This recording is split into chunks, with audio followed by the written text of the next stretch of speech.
Friends, आज का हमारा टॉपिक है बुक्स कि भाई यूपीएलटी ग्रेड के लिए बेस्ट बुक कौन सी होंगी, कौन सी बुक से पढ़ें, गेट लेवल का पढ़ें, यूजीसी नेट लेवल का पढ़ें, पीजीटी लेवल का पढ़ें। मतलब भाई एक कुछ लिमिटेड ऐसी बुक्स बता दीजिए जहां से चीजें करके हम अपने एग्जाम को क्लियर कर सकते हैं। ठीक है, तो आज हम पूरा का पूरा बुक्स के बारे में बात करने वाले हैं कि यूपीएलटी ग्रेड के लिए बेस्ट बुक कौन सी होंगी, किस लेवल तक का करना है, कैसे चीजें आपको करनी है, वो सारी चीजें। ठीक है, कहने को तो भाई जो यूपीएलटी ग्रेड का पेपर है वो टीजीटी लेवल है। टीजीटी लेवल जो है वो एक नॉर्मल लेवल में आता है, कोई भारी भरकम लेवल नहीं है। बट जो यूपी वाले हैं उन्होंने जो है इस लेवल को एक अच्छा खासा बना रखा है। एक तो इसमें सारे मेन कोर सब्जेक्ट डाल के, है ना, क्योंकि 7 सालों में ना इन्होंने सिलेबस चेंज किया, और सारे ही कोर सब्जेक्ट हैं आपके जो यूजीसी नेट में भी आपको देखने को मिलते हैं और गेट लेवल पे भी आपको देखने को मिलते हैं। ठीक है, तो भाई बात करने वाले हैं कि यूपीएलटी ग्रेड में बेस्ट बुक्स कौन सी रहने वाली है, कहाँ से आप लोगों को पढ़ना है, गेट के क्वेश्चन से आपका जो है एग्जाम क्लियर हो जाएगा, या जो है आपको यूजीसी नेट के क्वेश्चंस लगाने पड़ेंगे, पीजीटी लेवल का पढ़ना है, या फिर जो है किस लेवल तक की चीजें आपको करनी है। सबसे पहले तो देखो ये समझ लो, भले ही टीजीटी लेवल है लेकिन आएगा एडवांस लेवल एग्जाम में, क्वेश्चन अच्छे आएंगे। मतलब उस टाइम पे भी अगर मैं बोलूँ 2018 में भी तो कंप्यूटर फंडामेंटल के नॉर्मल क्वेश्चन देखने को नहीं मिले थे। ठीक है, अब जो है कि भाई लेकिन एक ये चीज भी आपको माननी पड़ेगी कि आपका टीचिंग एग्जाम है, टेक्निकल नहीं है, टीचिंग एग्जाम है। टीचिंग एग्जाम है तो भाई सबसे ज्यादा जो फॉलो होगा वो आपका यूजीसी नेट का लेवल फॉलो होगा। जितने भी टीचिंग एग्जाम होते हैं तो जो एक हाई लेवल आता है वो आपका यूजीसी नेट है। तो ये हमें समझ में आ गया। अगर पूरा सिलेबस यूजीसी नेट का होता तो फिर तो कोई टेंशन वाली बात नहीं थी, यूजीसी नेट की बुक उठाते और उसमें से पढ़ना शुरू कर देते। अब यूजीसी नेट के भी बहुत सारे सब्जेक्ट यहाँ पर आपको देखने को नहीं मिलेंगे। अगर आप लास्ट 10 ईयर्स के पेपर उठा के पढ़ोगे कि भाई आप जो है सोच रहे हो कि 2004 से लेके 2025 तक के जो है मैं पेपर लगा लेता हूँ, 20 22 25 जो है पेपर लगा लेते हैं। ठीक है, लेकिन पेपर भी लगाने पड़ोगे तो लगाना शुरू करोगे तो वहां पे आपको दिक्कत आएगी। टीओसी आपका नहीं है, आपका जो है कंपाइलर नहीं है, आपका जो है रिसर्च वाला टॉपिक नहीं है। मतलब बहुत सारे ऐसे सब्जेक्ट्स हैं जो आपके वहां पर हैं बट यहाँ पर नहीं है। फजी लॉजिक नहीं है, एआई नहीं है, बहुत सारे हैं। ठीक है, तो मतलब वो आप लगातार जो है उस पेपर को भी नहीं लगा पाओगे कि भाई हम सोचे कि यूजीसी नेट के पेपर लगा लेते हैं, तो पूरा पेपर आप नहीं लगा पाओगे क्योंकि आपको एडिशनल जो है टॉपिक्स क्वेश्चन जो है वो बहुत सारे देखने को मिलेंगे, जिससे आपको जो है कंफ्यूजन हो सकती है। क्योंकि लेवल एक तो वैसे ही अप है भाई, आप जो है असिस्टेंट प्रोफेसर लेवल का लगा रहे हो, क्योंकि भाई नेट क्लियर करके बच्चे असिस्टेंट प्रोफेसर बनते हैं। ठीक है, तो भाई जिन बच्चों ने अभी अभी पढ़ाई खत्म की है उनके लिए भारी भरकम जो है किताबें पढ़ना कोई दिक्कत नहीं है। लेकिन जिनको एक लंबा गैप हो गया है, 7-8 साल हो गए हैं और वो अब कंप्यूटर पढ़ रहे हैं, तो उनके लिए थोड़ी सी दिक्कत हो सकती है, क्योंकि उनको पहले अपने थोड़े बेसिक क्लियर करने पड़ेंगे, उसके बाद वो एडवांस पे जा सकते हैं। तो वो डायरेक्ट क्वेश्चंस नहीं लगा सकते कि भाई डायरेक्ट मैं आपको बता दूं कि यूजीसी नेट के पीवाईक्यू के क्वेश्चन जो है ले लो, और जो जो आपके सिलेबस में नहीं है उन क्वेश्चंस को हटा देना और बाकी क्वेश्चंस लगा लेना। ये चीजें तब होंगी जब आपका लेवल यहाँ पहुंच जाएगा, यानी कि आपकी तैयारी एक अच्छे लेवल की होगी और फिर सिर्फ आपका काम होगा प्रैक्टिस करने का, जिसमें आपको पता होगा कि ये क्वेश्चन ऑपरेटिंग सिस्टम का है, ये डिजिटल का है, ये डिस्क्रीट मैथमेटिक्स का है, ये कंप्यूटर ग्राफिक्स का है, तो ये मेरे सिलेबस के हैं, ये मेरे सिलेबस के नहीं है, इनको हटा देते हैं। ये तैयारी होगी तब जब आपको हर एक पॉइंट, हर एक चीज, आपका जो सिलेबस है वो आपको टिप्स पे याद होगा। बट अभी दिक्कत ये है कि भाई पूरा सिलेबस जो है वो आपका जो है ना तो पूरा गेट का है कि भाई गेट के भी क्वेश्चंस लगाओगे तो वहां पे भी कुछ एडिशनल जो है वो सब्जेक्ट है, जैसे टीओसी कंपाइलर वहां पर भी है, सॉफ्टवेयर इंजीनियरिंग नहीं है जैसे यहाँ पर है, साइबर सिक्योरिटी नहीं है जैसे यहाँ पर है, ठीक है, एचटीएमएल नहीं है जैसे यहाँ पर है, वहां पर नहीं है। तो मतलब काफी ऐसी चीजें हैं जो यहाँ पर है वहां पर नहीं है। लेकिन भाई आपको तो हर एक सब्जेक्ट को करना पड़ेगा, क्योंकि भाई 8 से 10 नंबर का हर एक सब्जेक्ट जो है वो वेटेज रखता है, तो आप किसी भी पार्ट को नेग्लेक्ट नहीं कर सकते।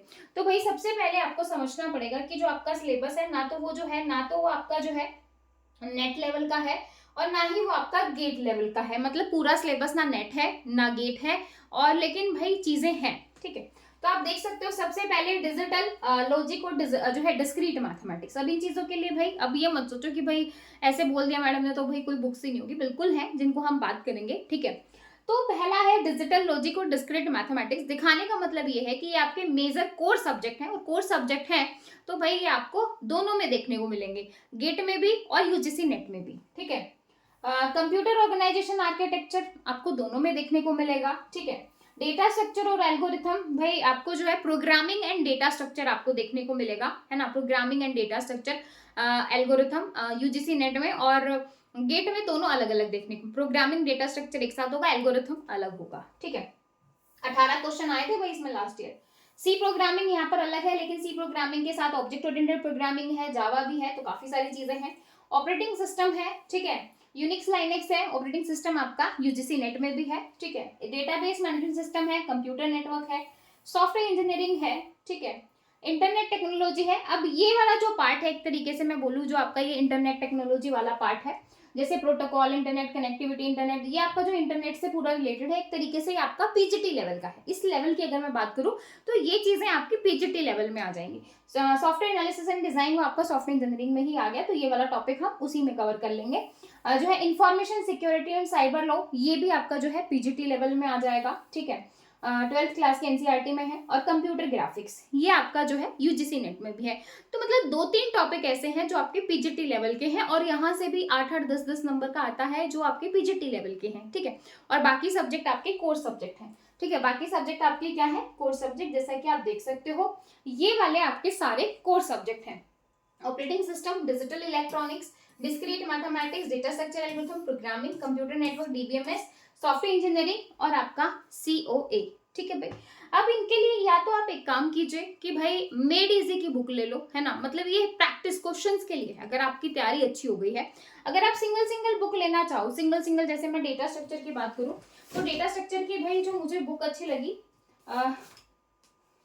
ये है भाई मेड इजी की बुक, बहुत अच्छी बुक है, बहुत अच्छी है, मतलब डिटेल में चीजें दे रखी है, क्योंकि आपका आगे मेंस होगा, तो भाई आपको जो है पूरी बुक्स को बहुत अच्छे तरीके से स्टडी करना पड़ेगा, ठीक है।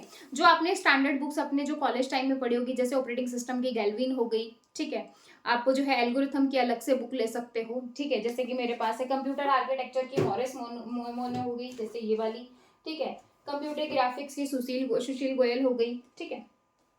तो ये जो बुक्स हैं आपकी, ये जो बुक्स हैं, जैसे एल्गोरिथम की आप अलग से भी ले सकते हो, जैसे मैंने अभी आपको ये वाली बताई, तो ये एक स्टैंडर्ड बुक्स हैं जो भाई आप जो है प्रेफर कर सकते हो, जैसे आपका ऑपरेटिंग सिस्टम हो गया गैल्विन, ठीक है, तो ये स्टैंडर्ड बुक्स हैं आपकी।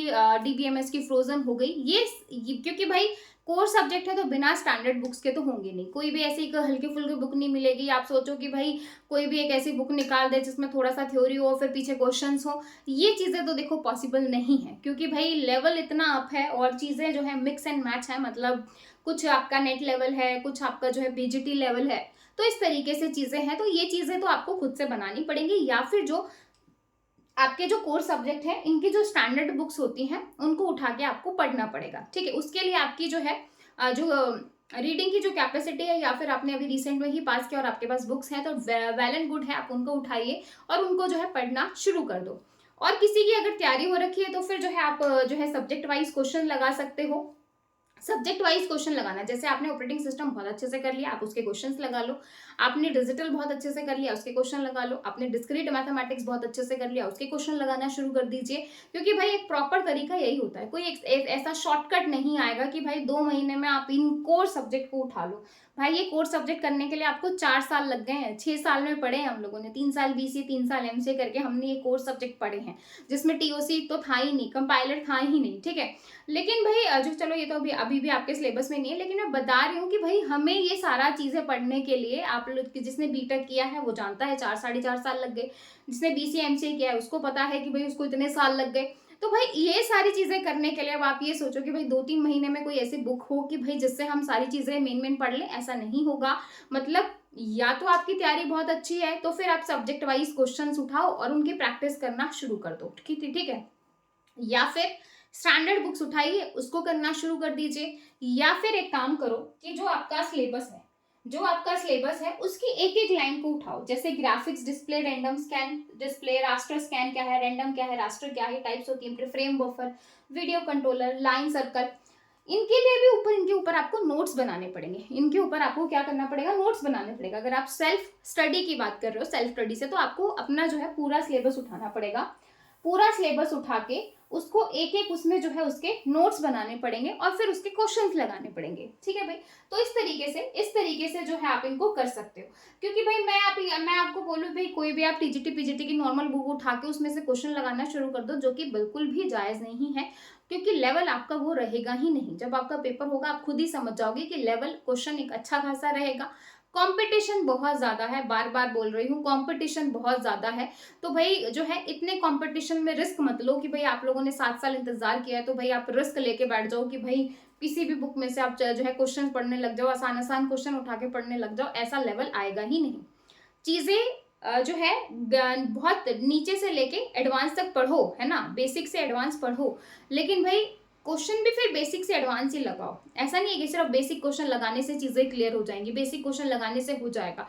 तो फिर जो है फिर तो ये जो आपके नॉर्मल जो एग्जाम होते हैं, जैसे पुलिस लेवल में तो कंप्यूटर आ गया, सीईटी में जैसे अभी कंप्यूटर आया था, बाकी जगह जैसे क्वालिफाइंग जहाँ पे होता है वहां पे कंप्यूटर आ गया, ये आपका एक नौकरी का पेपर है, ये आपको एक सैलरी देके जाएगा, पैसा देके जाएगा, तो भाई लेवल जो है वो अप रहेगा। तो 2018 का आप देख सकते हो पूरा पेपर जो है वो नेट लेवल में से ही उठा के दिया था, कोई बेसिक क्वेश्चन था ही नहीं 2018 के अकॉर्डिंग, ठीक है।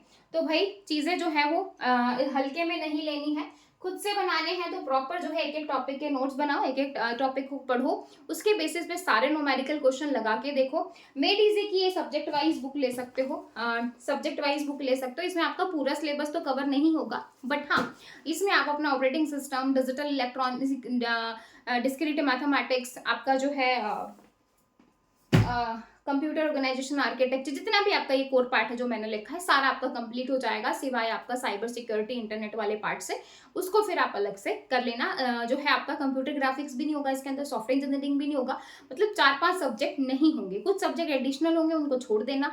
सब्जेक्ट वाइज क्वेश्चन लगाने का फायदा ये है क्योंकि भाई अगर अभी से ही आप पीवाईक्यू लगाना शुरू कर दोगे तो थोड़ा सा, अगर सिलेबस अच्छे से कर लिया है तो आप लगा सकते हो, सिलेबस नहीं किया है तो फिर एक दिक्कत वाली बात है, ठीक है। तो भाई आई होप आपको मेरी बातें समझ में आई होंगी, ठीक है। फिर भी अगर किसी बच्चे को डाउट है बुक्स को लेके, ऐसी सिंगल बुक नहीं बनी है कि मैं आपको बोल दूं कि ये सिंगल बुक है, इसको उठाओ और इसको जो है 10 बार 20 बार पढ़ लो, नहीं, ऐसा नहीं हो सकता, क्योंकि भाई कोर्स सब्जेक्ट है और कोर्स सब्जेक्ट भी डीप में दे रखे हैं। ऐसा नहीं है कि भाई जो है ऊपर ऊपर से कोर्स सब्जेक्ट दे रखे हो, बहुत डीप में उनके अंदर लिखा हुआ है। तो कुल मिला के बात यह है कि उन कोर्स सब्जेक्ट को आपको पूरा कवर करना है और उसमें से कहाँ से क्वेश्चन आ जाएगा किसी को नहीं पता, ठीक है। लेकिन हाँ, जो इंपॉर्टेंट टॉपिक्स होंगे वो मैं आपको बता सकती हूँ कि कौन कौन से इंपॉर्टेंट टॉपिक से कहाँ से क्वेश्चन बनता है हर बार, कहाँ से, जैसे यूजीसी नेट में भी एक पैटर्न फॉलो हो जाता है कि ये टॉपिक्स है और इन टॉपिक्स में से तो आएगा ही आएगा, ठीक है। तो ये चीजें पॉसिबल है, लेकिन आप ये सोचो कि एक सिंगल बुक से हम चीजें कर ले, वो पॉसिबल नहीं है, ठीक है। बाकी जो है यूपीएलटी ग्रेड का एनएस क्लासेस एप्लीकेशन पे बैच शुरू हो गया और आप लोगों की खुशखबरी ये है कि आज के लिए डिस्काउंट अवेलेबल है, तो जो भी बच्चा लेना चाहता है वो ले सकता है। देखो सेल्फ स्टडी करना चाहते हो कर सकते हो, वेल एंड गुड है।